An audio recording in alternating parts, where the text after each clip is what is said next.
Hey, happy day, Sharon Horne-Ellstrom here. How do you supersize your business by the skin of your teeth? Or how can you use the expression by the skin of your teeth to grow and build the business that you've always wanted? Now, a lot of people are running around today and tomorrow and this time of year getting ready for the holiday celebrations, at least here in the United States. By the skin of your teeth actually dates back to the Bible, became really popular in the early 1800s. And when you wake up in the morning, you've got that little film on your teeth before you brush your teeth. That's called the skin on your teeth. Now, it's a really, really thin layer, right? And it means that there's an extremely narrow margin, or just barely, or with practically no room to spare, that you're doing something. So how does this apply to our businesses, and how can we use this to help us grow and build our business? Well, one way is to always meet our deadlines, always meet our commitments, always do what we say we're going to do. Under promise, over deliver. And we are, as business owners, 100% in charge of our commitments and our deadlines to the people that we serve, to our customers. So we might complain and whine and believe that we have to follow the competition, but we get to set our businesses up for our own success, and that means serving our customers in a way that honors them by meeting our commitments, and not by a narrow margin, not by nearly missing, but by serving them the way we say we're going to serve them. I think of this expression when I was back in corporate America. We had safety measures. I worked in manufacturing, so we were always very cognizant of safety, because if someone got hurt, we actually had a fatality at one of the companies I worked for early on in my career.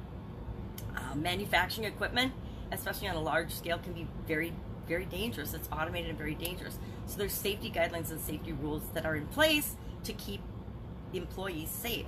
And sometimes human beings like to cut corners and, by an extremely narrow margin, risk things like their fingers. So we had, not only do we measure safety incidents at that particular plant, which I'm not going to name, but we also recorded and kept track of near-miss incidents. Incidents where somebody could have been hurt, but they weren't, but it was so close that we want to make sure that we're sharing that information with other people so that it wouldn't actually become an accident and somebody else would get hurt.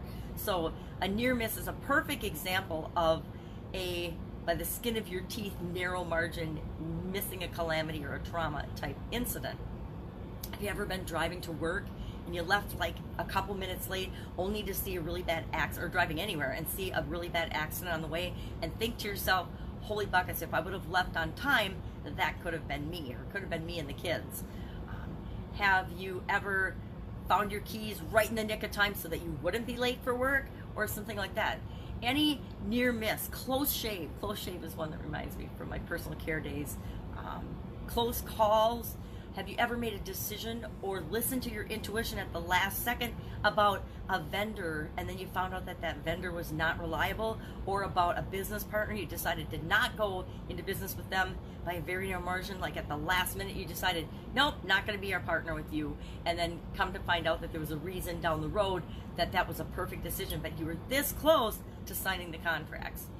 Had that happen a lot of times in real estate deals, where we were this close to closing the deal, and then at the last second somebody would say, don't, and then all of a sudden we would find out all kinds of things about that property that were super duper bad and would have cost us tens of thousands, if not hundreds of thousands of dollars. So sometimes, by the skin of our teeth, that very narrow margin works out to our advantage. Other times we feel like it doesn't. I think by the skin of the teeth is a very optimistic, positive expression that means we were saved from something. Like my cough. So again, how do you use this in your business? By always doing what you say you're going to do, by committing to your customers and meeting the deadlines, setting the deadlines up and the promises that you make to add value to your customers so that you can win, so that it's a no-brainer. You're not operating at a very narrow margin. You're giving yourself plenty of time to do what it is that you say you're going to do. That's it. That's all I got today. If I can help you anyway, hit me up in the comments below. Otherwise, I am going to go get ready for the holidays, because I am having a very narrow margin about getting ready in the timelines, because sometimes things take precedence over getting ready for family celebrations. They shouldn't, but they do, right? Because I do still operate at some areas of my life by the skin of my teeth. Have an absolutely amazing day. I'll, of course, be with you tomorrow with another interesting idiom. Where does it come from? How long has it been around? Because something that's been around since the Bible, I guarantee you, it might not be impacting you on a conscious level, but it's definitely impacting the people around you and probably the people that you serve. And so how can you use this to your advantage to grow and build a business that you want? That's what it's all about.